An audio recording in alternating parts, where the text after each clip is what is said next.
Hi, and welcome. We are coming to you live from Potomac Officers Club's 2025 Intel Summit. I am Charles Lyons-Burt, Senior Content Specialist at Executive Mosaic, and I am lucky to be joined today by Jim Edwards. Jim is Chief Growth Officer at SOS International, aka SOSi, and SOSi is a sponsor of today's event, for which we are very grateful. Thanks for joining me, Jim. Pleasure to be here. Awesome. So just a few questions for you. I was wondering, what's one way that SOSi is supporting the intelligence community that you're particularly excited about? You know, as a career intelligence officer myself before I came into industry, of all the offerings the company has, the Intel business unit is the one I'm most at home with, most familiar with, and really gets me out of bed every morning. And unfortunately, some of our most exciting programs we can't talk about.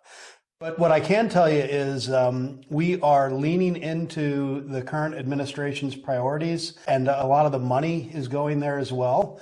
And so the things with regard to the southern border, the immigration, counter-narcotics, the cartels, and this fusion of support to law enforcement as well as the military. So customers that we are supporting today and have a growing presence with include CBP, ICE, and other federal law enforcement agencies, especially the DEA. So that sort of ability to flex and support, what our country needs right now is very exciting to me.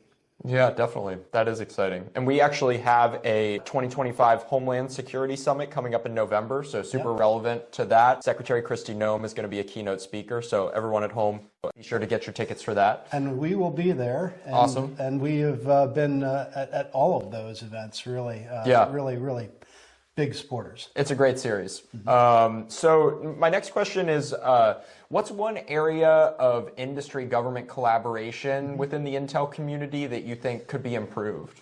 I don't want to single out particular agencies or anything, but we have business across all the big five, three-letter agencies, most of the services. And what I can say is some agencies are very good in engaging with industry, others not so good. And I think having talked to a number of procurement executives for these agencies, the one thing I think could really help is train contracting officers and requirements owners that the FAR encourages collaboration with industry. What we get oftentimes, especially with the younger crowd, is nervousness about communicating with industry because they think they're going to get a protest or something. And that's just not the case. You're liable to get protests when you don't communicate with industry because then industry doesn't understand what you want. You don't tailor your RFPs properly. And what I'm talking about with communication is not just having an industry day and doing a market survey. I'm talking about being open to people coming to your spaces or meeting in our spaces and having a discussion about what are your problems, how do our capabilities align to those? How can we help you solve these things? Because we've got to integrate more quickly all the time because of the way the technology is changing our business. Definitely. Well, thank you. Final question is open source intelligence, OSINT. It's a huge topic at today's event. It is every year at the Intel Summit. What do you think? Do you think there should be a federal agency for OSINT collection? Yeah, this is a controversial topic too, and I don't want to take a side. Okay. I can tell you, we're vested in OSINT at SOSi. We have a wholly owned subsidiary called Exovera that is an OSINT practice. We've got about 80 people that specialize in collecting publicly available information in denied areas. So it's only publicly available if you can get there. And you can imagine who the customers for that sort of information are. The IC is one of the big ones. So what I see is there are pros and cons to this question. On the pro side, I think creation of an agency would help standardize tradecraft and also help us grapple with a big problem. It's a problem today. It's going to become a much larger problem, which is the provenance of our data.